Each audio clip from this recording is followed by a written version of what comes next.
நல்லா இருக்கிறியா பரணி? நல்லா இருக்கிற ஆண்டி. என்னங்க ஆண்டி, குழாயில தண்ணி பிடிக்க போறீங்களா? குண்டானோட வந்திருக்கீங்க. தீபாவளிக்கு வந்தா அமரன் படத்துக்கு போறோமா? அந்த பழைய படம் அமரன் ஆண்டி. அந்த பழைய படத்துல இப்ப ரீ ரிலீஸ் பண்றாங்களே, அந்த படத்துக்கு போறீங்களா? நான் போயிட்டு பழைய படத்துக்கு போகணுமா? இப்ப தீபாவளிக்கு வந்த சிவகார்த்திகேயன் அமரன் படத்துக்கு போறோமா நானு? நீயும் வரையாமா? உனக்கும் ஒரு டிக்கெட் புக் பண்றேன். அதெல்லாம் இருக்கட்டும் ஆண்டி. அமரன் படத்துக்கு எதுக்கு கூட எடுத்துட்டு போறீங்க? அதுல ஒரே அழுகையான சீன் வருமாமா.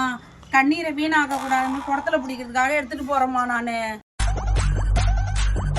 உங்களுக்குலதான் ஆண்டி நிறைய தண்ணி இருக்கு. அவ்வளவு தூரம் இருக்கீங்க போல ஆண்டி. நம்ம உன் குடத்துல கொஞ்சம் கூட தண்ணியே காணா. சரியான கல் நெஞ்சுக்காரியா இருப்ப போலமா நீ. இந்த கண்ணீருக்கு காரணம் என்னன்னா அந்த சாய் பல்லவி தாமா. சரி வாங்க ஆண்டி போலாம். நம்ம இந்த குடத்துல இருக்க தண்ணி எல்லாம் வேஸ்ட் பண்ணாதீங்க ஆண்டி.